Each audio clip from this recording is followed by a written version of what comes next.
O gera. O gera. Čia va taip Daiva stovi virtuvės skyriuje ir gamina kavą. Kernės atsigulusias, kur jom patogu. Stipri, bet nežinau, kaip dabar paduoti tą kavą. Jum patogu, šuniukai? Patogu jum būtinai čia gulėti. Tik pakalbėjom. Taigi, nakvojom, pasirodo, mes 825 metrų aukštyje. Ir buvo biški naktį šalta. Dujų nejungiam, truputėlį sušalom, bet nebaisiai. Panašiai kaip palapiniai. Dabar važiuojam į Stromstadą. Kirsim Norvegijos, Švedijos sieną. Mes esame jau netoli Stromstad, bet vis dar Norvegijos pusėje. Sustojom, tempiam laiką. Mums į Stromstad reikia atsirasti prie tų serviso dirbtuvių. 7 ryto mes ten prie jų ir nakvosim. Tai paprasčiausiai stumiam laiką. Radom tokį gražų ežeriuką. Žmonės maudosi, šuniukus vedžioja. Ir mes taip pat savo leidžiam laiką. Visur vikingų laivai. Ne, iš tikrųjų juokauju. Čia kažkodėl tai vienas toks laivas. Nežinau kieno, jisai gal kažkokias ekskursijas plukdo. Labai faina vieta čia Salzburge, iš tikrųjų. Ežerai, tai pasiilgau ežerų, tokių paprastų, ne kalnų ežerų. Čia Norvegijos paplūdimys prie šito miestelio. Dabar yra sekmadienis, žmonės maudosi, deginasi, gražiai leidžia laiką. Mes ten priparkavom irgi savo kemperį. Tikėsimės, kad negausim baudos, nes buvo ženkliukas įvažiavimo tik tais lengviesiems automobiliams. Bet mūsų kemperis pagal viską, jisai neviršyje tos leistinos masės ribos, kaip lengvasis automobilis. Tai, bet vis tiek yra kažkokia abejonė, eisim pažiūrėsim.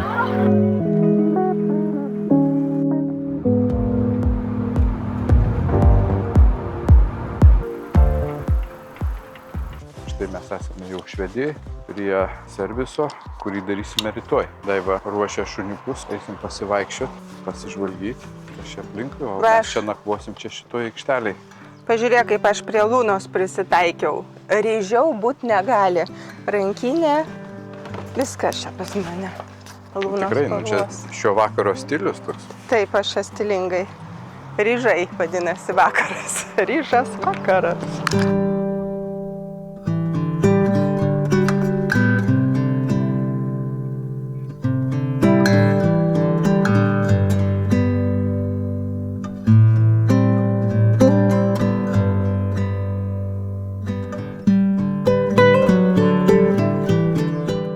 Pasakyti, kaip čia visas procesas rytoj vyks. Iš tikrųjų, tai jau 7 valandą mes ryto turim priduoti savo kemperį į dirbtuves ir kaip Daiva susirašinėjo, visus darbus atlikinės iki 4 dienos. Iki darbo pabaigos visą dieną visus darbus atlikinės. Tai, o tuo metu mums jie, reiškia, suteiks kitą automobilį paprastą, kad mes galėsim kažkur tai važinėtis, leisti laiką. Tai gaunasi, kad tokie būsim, tarytum kaip išvaryti į gatvę, bet su automobiliu. Yra tokie mūsų planai rytoj. Ir tikimės, kad jie vyks sklandžiai, be jokių netikėtumų. Nes darbą atlikinės tai tikrai didelė, atsakinga. 4 metų kemperio servisas. Keis visą paskirstymo diržą, vandens pompą, siurblį. Filtrukų labai daug filtrų.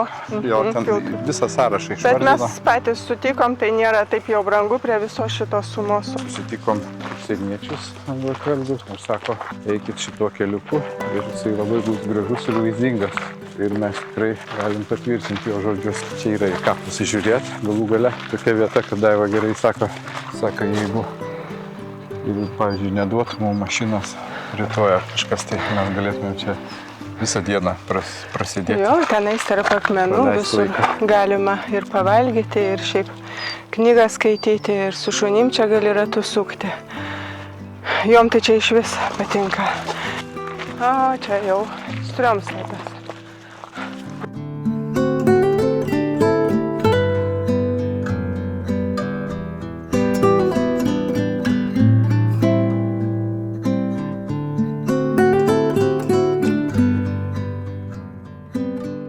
kemperistų grupėse labai dažnai Stromstadas minimas. Labai daug iš Norvegijos važiuoja į Stromstadą, truputėlį pigiau apsipirkti maisto, ten kažko tai, biški pigiau, gal dabar jau ir pabrango.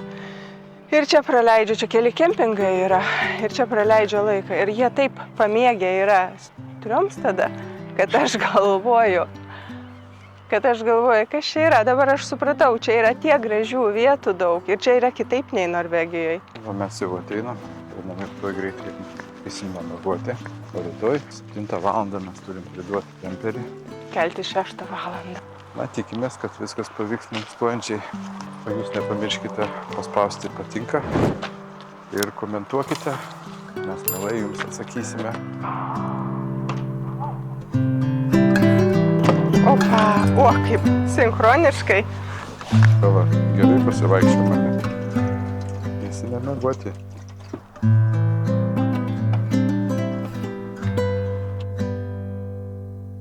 Dabar yra 7 ryto ir to jau eisim pas meistrus, atiduosiu raktus. Ir iki 4 dienos būsim laisvi. Kažkur tai čia praleisim laiką.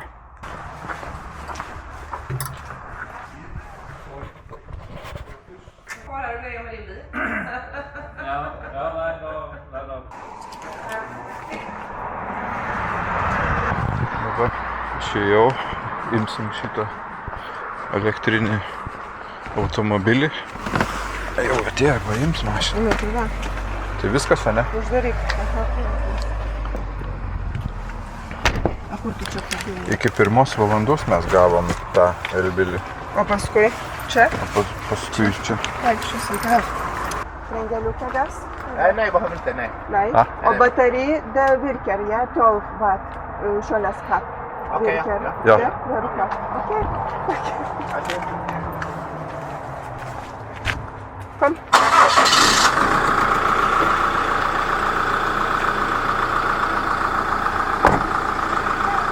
Nu ką? Išvažiuojam su namą. O kur elbilis? Bet ten tas ir buvo, tas varė bilis. O kodėl iki 1? Nežinau. Kodėl jau iki 1?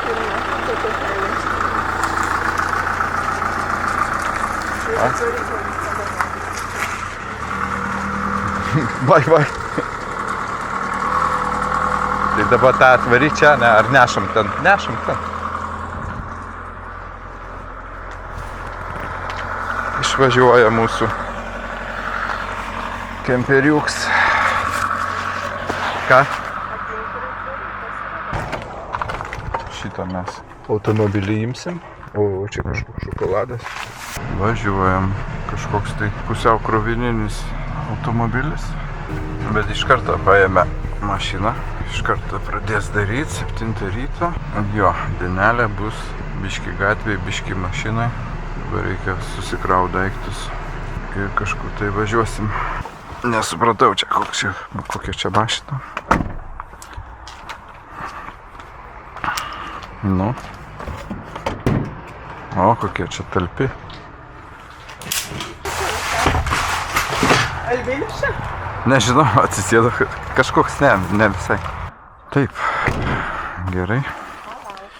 Kokia čia mašina? Sais, motor, Maxus dėl.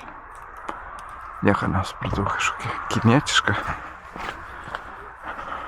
Kažkoks varė bilis.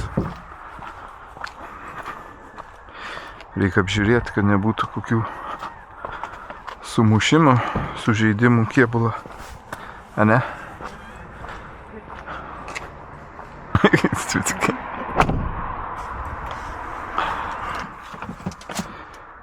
Žiūrėk, kur dabar važiuojam? Gal važiuojam ten pat pasivaikščiot, kur buvom ten aikštelė yra? Nori ką? Nu jau. Pradžioj pravedžiuosim, jas bus ramesnės. Ką atsitikai? Važiuojam, ne? Nežinom, kur važiuojam.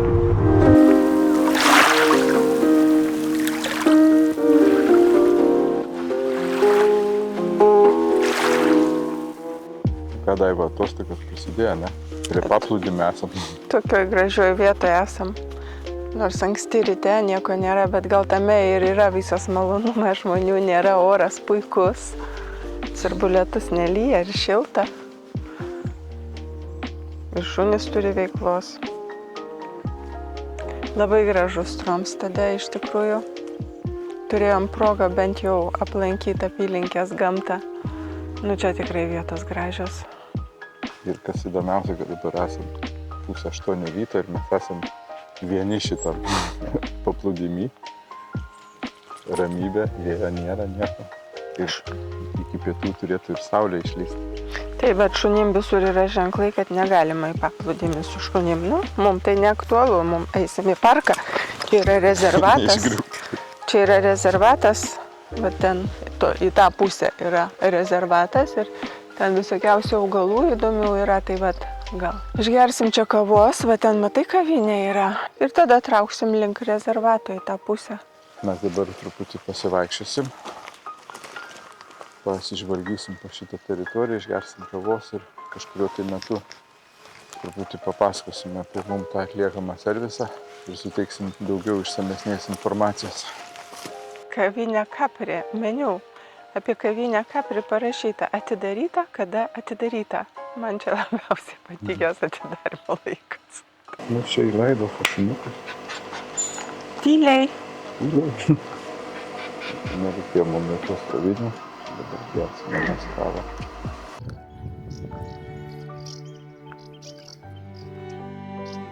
Įdomus derinys, smėlėta pakrantė ir toks akmeninis šlaitas, namukai pastatyti.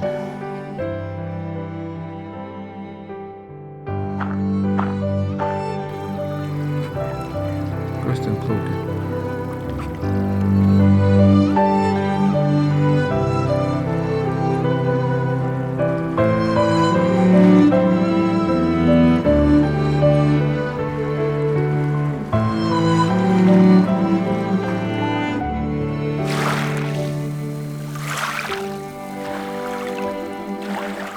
Leidomės porą valandų toje pačioje vietoje.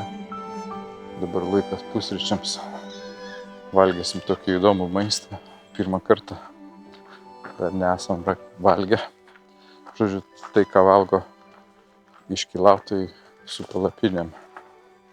O čia atsisėsim. Labai gerai. Nori pagerti? Palauk. Tu jauties biškį Daiva kaip išvaryta iš namų, ne? Ne, dabar aš žinok nesijaučiu. Dar norėjau aš tą pasakyti, kad aš galvojau, kol kas aš patenkinta tuo, ką mes čia darom. Nu, visai čia. Svarbu, didelio lietaus nėra, čia keli lašiukai, tai. Čia Daiva dabar pakomentuos apie tą maistą, kokį jinai sugalvojo. Taip, mes čia nusipirkom į kalnus, bet Oi! Tu ką darai? Nežinau, vidai. Kur tu čia atsisėsi? Jau viskas, aš praradau savo sėdamą vietą. Čia žodžiu. Nu, ne. Šunys nusprendė pažaisti. Palauk, reikia viską nuimti, tada aš iš naujo pasakosiu.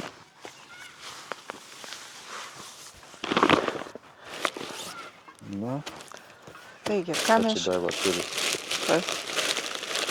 Tokį ištraukšą. Šaukštai. Patiekalą. Žiūrėsim, ką šeimininkė paruošė.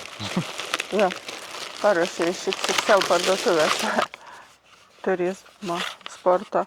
Čia yra tokie, gal daug kas žino, kas vaikšto į žygius visokių, čia labai gerai pasiimti. Tokios košės yra įvairios sudėties.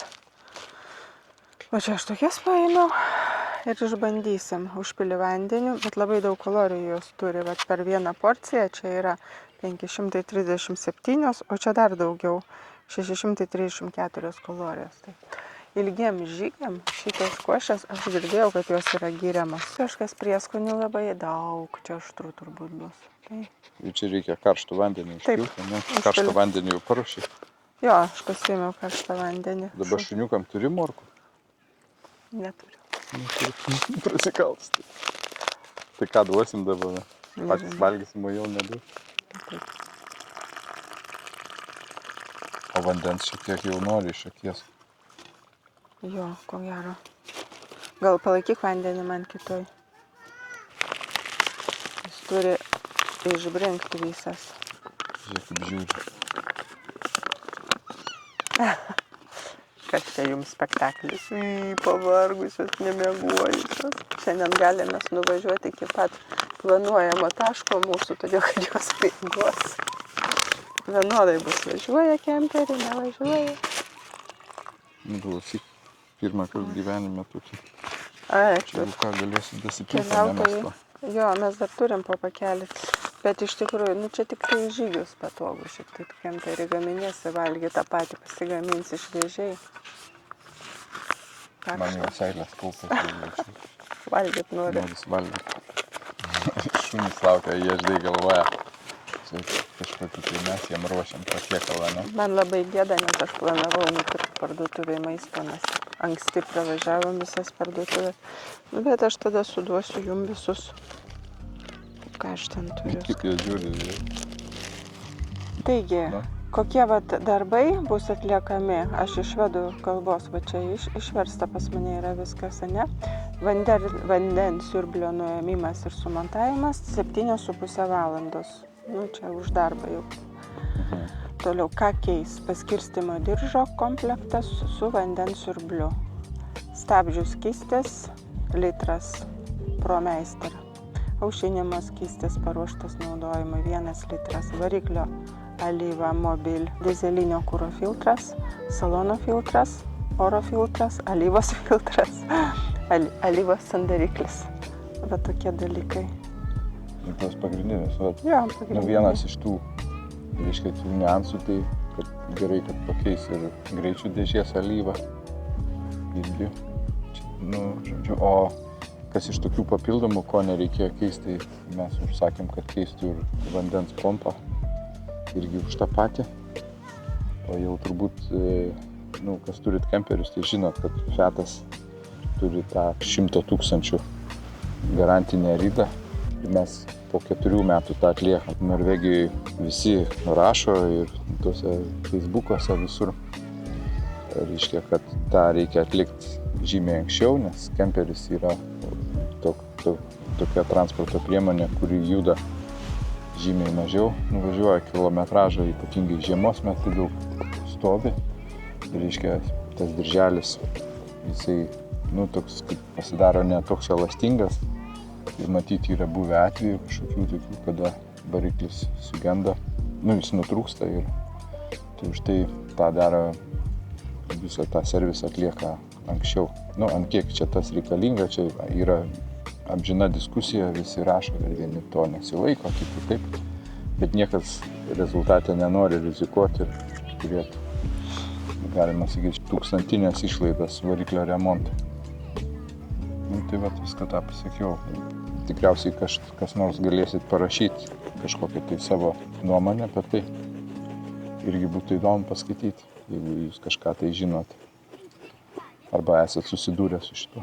Esmė dalyką užmiršom pasakyti, kodėl mes esam čia, Švedijoje atliekam tą servisą, nes jisai gerokai yra pigesnis, galima sakyti, per pusę negu Bergene. Mes pasinaudojom tą progą, pravažiuojant pro šalį, vis tiek mums reikėjo per Švediją važiuoti. O šiaip tai kainos, kas yra su kainom? Bergene yra brangiausi servisai, iš tikrųjų, kaip pažiūrėjom, nėra konkurencijos, vakarinė pakrantė, visi yra Fiato atstovai, kaip kainas laiko maksimalias. Toliau jau link Oslo, kur arčiau Švedijos sienos, jau ten kainos yra žymiai draugiškesnės. Bet va čia tai mums skiriasi nuo Bergeno beveik per pusę nuo Bergeno, ką mes būtume mokėję. O iš tikrųjų labai svarbu servisus atlikti būtent autorizuotose servisuose.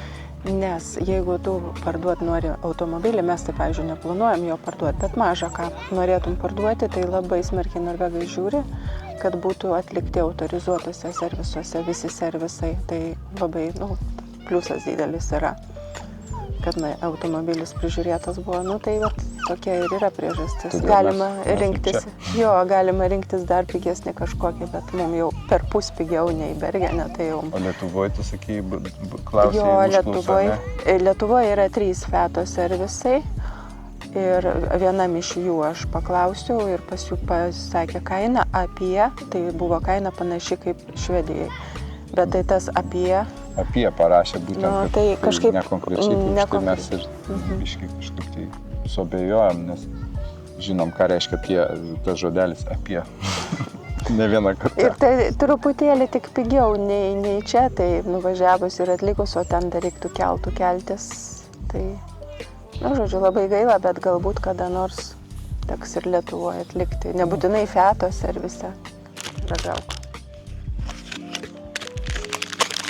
Ką? Lapas geras. Tai čia dabar. Ir ką? Čia ta sojų, ta mėsa, ne? Nes šitas jis veganiškas.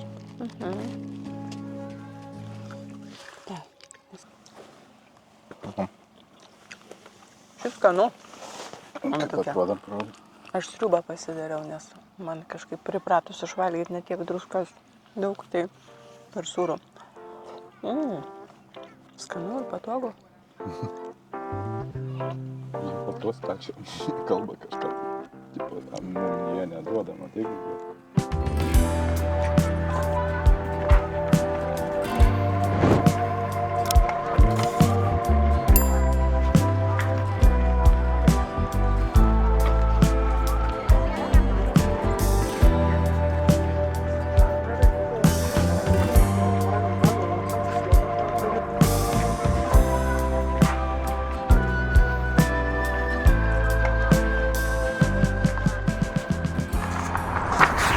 einam su lapeliu. Daiva dabar jaudinasi tikriausiai. Viskas gerai, viskas tvarkoj. Jokių nesklandumų, dar pakeitė papildomai kažkokį tai mažą dirželį, kuris kainavo 300 kronų. Labas, viskas gerai. O tai kodėl tu be kemperio? Tai tuoj, kemperis ten stovi už kampą. Taip, Tai jau viskas, jau sumokėjai? Taip. Nu ką, taip kaip buvo, taip ir yra. Nu va čia, kaip man patinka konkretumas. Jokių... Kaip šnekėjom, jokių apie ir taip toliau. Nu, sakė, papildomai kažkoks mažas dirželis dar buvo blogas, tai jį pakeitė 300 kronų.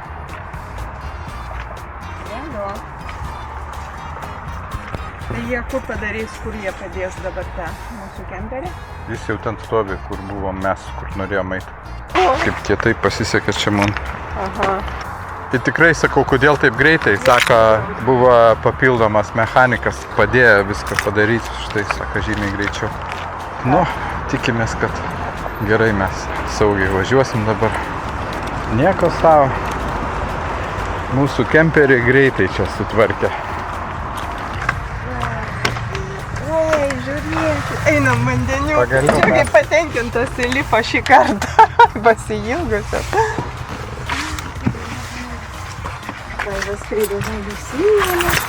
Va dabar belieka sudėti vaikų vežimėlį.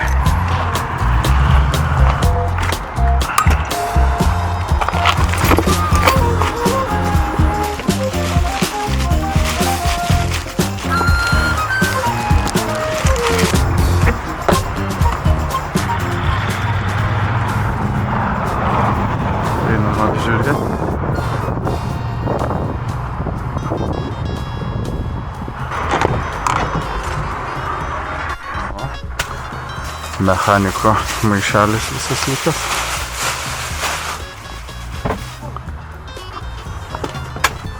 Ir ką, čia visos knygos, ne? Tai pažiūrėsime, čia viską užrašė.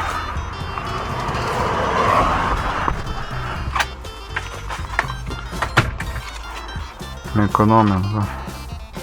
Bilverkstėt, Strömstad. Yra viskas. 1, 2, 3, 4. 4 servisai per 4 metus. Gerai. Daiva nuėjo dabar į parduotuvę. Mes va taip va ištikimai laukiam, kadagi ateis ta mūsų Daiva. Taip.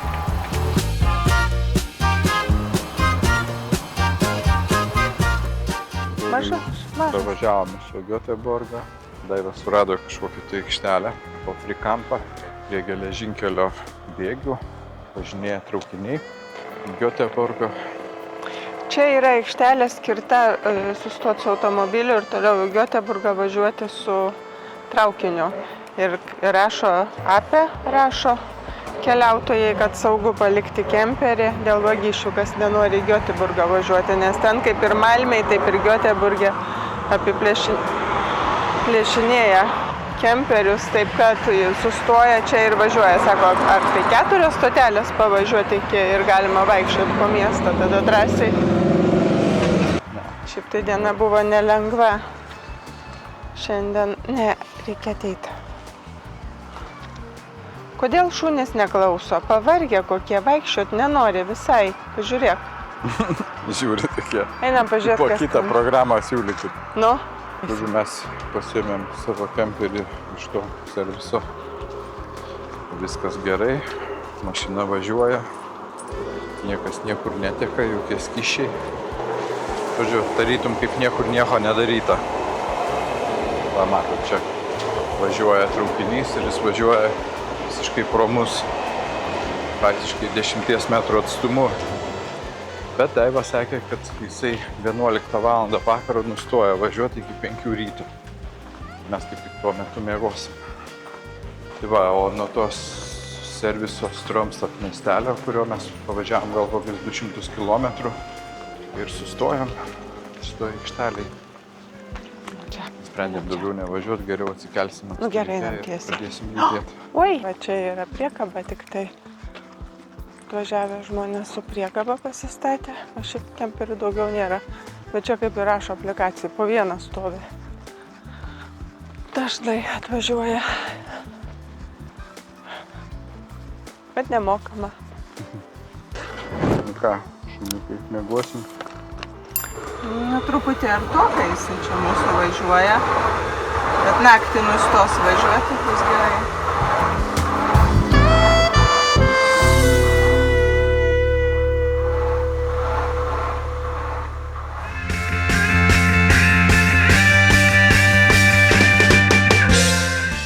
Taip kad Vidas dabar ruošiasi lįsti po kemperiu. Gerai, kad palindau po mašiną pasižiūrėti. Kas čia yra, nežinau dabar.